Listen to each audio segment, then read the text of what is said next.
Let's talk team needs and maybe how to fill them, why you feel the way you feel. Greg, we'll start with number 5 on your list. So we have the top 5 of Greg's list of team needs. We'll start from 5 down to 1 because I want to leave the last one as the most important. And 5th on your list, Greg, of team needs this offseason is linebacker. Yeah, it's linebacker. And first of all, I just want to say that, I prioritize this list. It's not like, your fantasy football wish list. This is, if the Patriots had to line up tomorrow, they need this to do it because they do have pieces in place where they could compete and they do this or that, so that's sort of the genesis of it. Including, number 2 on my list is starting offensive tackle, and Belichick doing Belichick things, just re-signed Connor McDermott to a 2-year deal. Not that I think he's a starting tackle, and we'll get to that in a second, but that sort of thing. And so number 5 for me is linebacker. I think we've been over it before on the pod. When I look back at last year and I look at where this defense has been since 2019, since the end of 2019, they got old and slow. Your defense is only as fast as your inside linebackers, and the Patriots, Juwan Bentley's okay. He's solid. But, Jelani Tavai, good, solid player, versatile. But to me, he's more of a backup, fill in different spots where you need on a matchup basis. The Patriots need some sort of athletic linebacker against these faster teams. The linebackers do not play well against the better offenses that they face. They need to get more athletic. I don't care if it's smaller. Belichick's got to evolve at that spot. But number 5 for me is linebacker. I'd have linebacker likely a little higher on my list because I just think the impact, if you could really find an athlete, could change this defense. And I thought you did a great job, Greg, about a week or 2 ago, writing about this defense against good offenses and the clear difference when you look at the numbers and a lot of those good offenses that they had trouble with. We've talked about this over and over and over again the last few years.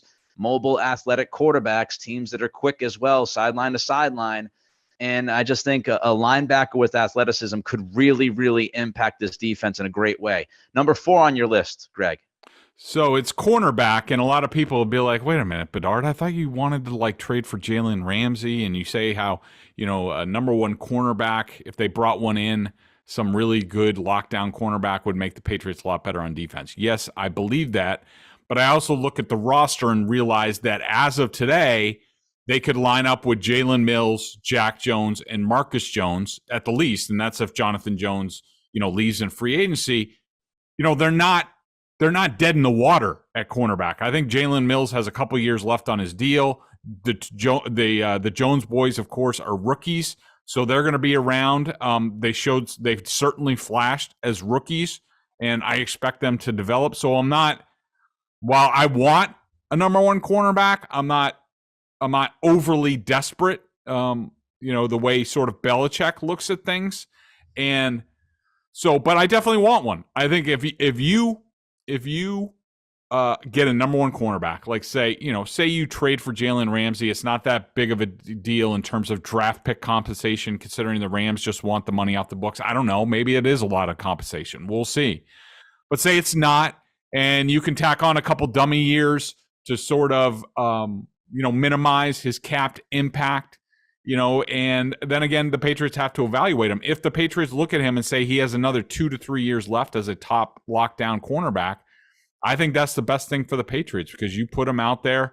The Patriots have always been their best when they've had a lockdown guy in one of the spots, and they haven't had that, and it's sort of hurt them in recent years. You saw Jonathan Jones this year, out of his depth as a number 1 cornerback down the stretch. And I think if they get that guy and can slot everybody 1 slot lower, then I think the Patriots have a chance to be, a pretty darn good defense this year. I'd slide cornerback up a few spots. I'd love a true number 1 shutdown corner. I don't trust Jalen Mills as a corner. Never have, never will. He's had his hits and his misses. He had trouble staying on the field last year. He's not getting younger like all of us. And, Jack Jones with the off the field stuff in college and then what happened at the end of the year, I don't know if I trust him to be my true number 2 guy. So I think adding that cornerback, if you could find, Ramsey would be fantastic, but a true number 1 corner would be great, whether it's through drafts, free agency, or trade. Number 3, Greg, on your list. Number 3 is tight end, and I'm sure a lot of people won't agree with that, but my thinking is this. Look, Hunter Henry's going into the last year of his deal. That he didn't get a renegotiation last year or even a contract extension tells me that he's looking to go to free agency again. So let's just play this out. They go through the year. Hunter Henry doesn't want a contract extension. He bets on himself that he can, hit free agency and be desired. The Patriots are left with Jonnu Smith on the roster because they can't get rid of him because of his contract, at least this season. They could after the season. Right now, they don't have anything at tight end beyond this year. So to me, it's vital that they get some sort of tight end at some point who, could, with a year of development, be sort of a solid guy. It looks like there's a lot of tight ends in this draft. That's the way I would like to do that. 14, it's possible. Maybe especially if the Patriots trade down for 14, if they don't like what's there, they might be able to get, there's Meyer, there's a kid, I think from the West Coast. There's a bunch of top prospects at tight end, but I definitely think it's a need for this team because I'm not leaving myself short going into next year. Look, I'm a Notre Dame fan. Michael Mayer is fantastic. I think he's going to go in the top 15 of this draft. He might be right around there for the Patriots. I don't hate the idea of adding a tight end. It would not be in my top 3 personally. I think you can survive and maybe even thrive with Henry and Smith this year. But I do like the idea of drafting 1, if not 2 tight ends. I don't know if I'd spend, high draft picks, maybe 3rd round, mid rounds. Let's do the Devin Asiasi Keen thing again. Yeah, that was awesome. Well, I trust Bill O'Brien. I do. I think he'll get more out of these tight ends this year. So I don't think it's as urgent to be in my top 3, but I get your philosophy and theory and kind of hypothetical play out there, especially with Hunter and his contract. All right, number 2 on your list. By the way, let me give you a quickie story on that, Bill O'Brien and tight ends, because I heard him clinic once on the Patriots 2 tight end offense, and they told the story about how going into that offseason, Belichick always gives the coaches like a project to do. So Billy was part of the project to they wanted to get 2 young tight ends. They wanted more tight ends. They wanted to move in that direction with the offense. And so they evaluated all the college prospects. And O'Brien told the story about how they were all in agreement. They all liked Hernandez. But O'Brien admitted he did not have Gronkowski in his whatever top 3 or whatever. And he was like, thank God Belichick did. So that's a little bit of a tangent and fun fact for you. Number 2 is starting offensive tackle. I think that's pretty obvious. They re-signed Connor McDermott. I think Field Yates reported it's 2 years, $3.6 million. That's basically a little bit more than the league minimum, which I'm hoping. For those of you not watching the video, I'm crossing my fingers. Please, he's not going to be a starter, is he, Nick? He's not. They're not penciling him. I mean, But I understand. Bill always does this. He always wants to go into the offseason with all of that they're not completely desperate at any spot, that they basically have somebody they could go to in a pinch if needed. Bill always does this. It helps keep other teams from figuring out what direction they're going to go to, whether in free agency or the draft. So I understand the McDermott thing. I figured that was going to happen.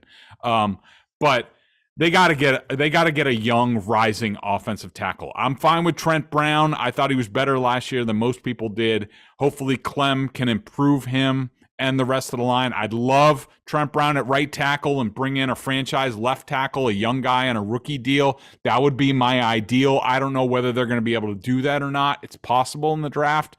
I'm not going free agency for a starting tackle. Hell no. I did not just pay Adrian Clem that money to, go pay, $15 million for McGlinchey, an average right tackle for the 49ers. I ain't doing that.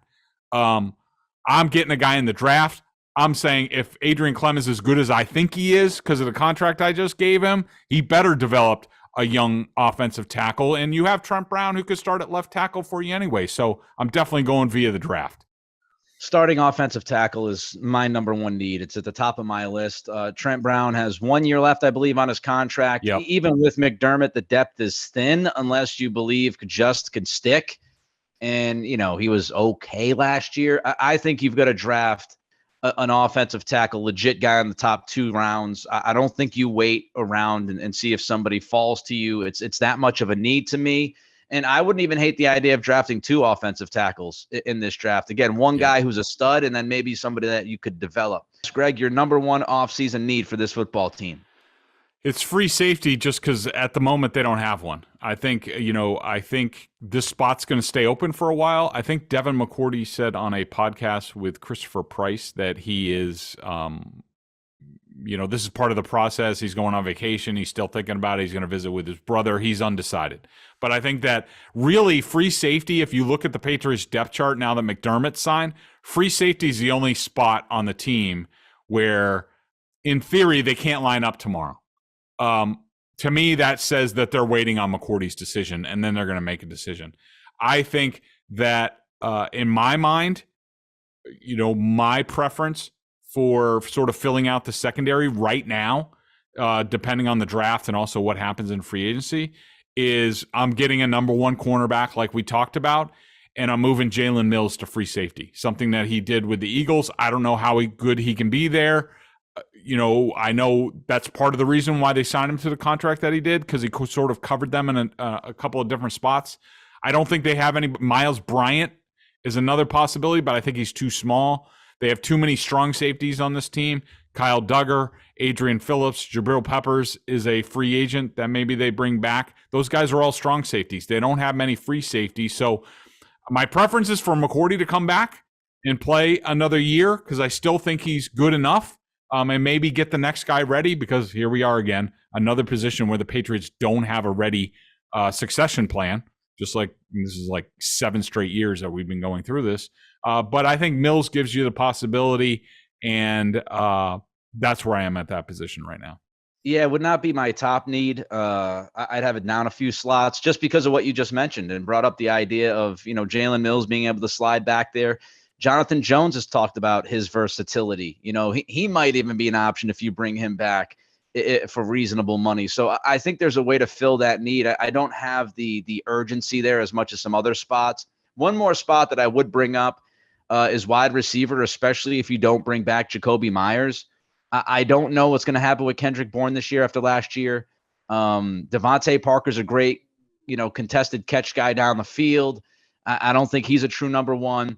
I don't know what to expect from Tyquan Thornton. I'm hoping for the best. I just think there's a lot of questions at receiver. Even if you bring Myers back, I would love for them to bring in somebody who's a legitimate game changer, a true number 1 receiver for their quarterback. I would love to see it. I don't know if it's going to happen, but that would be near the top of my list.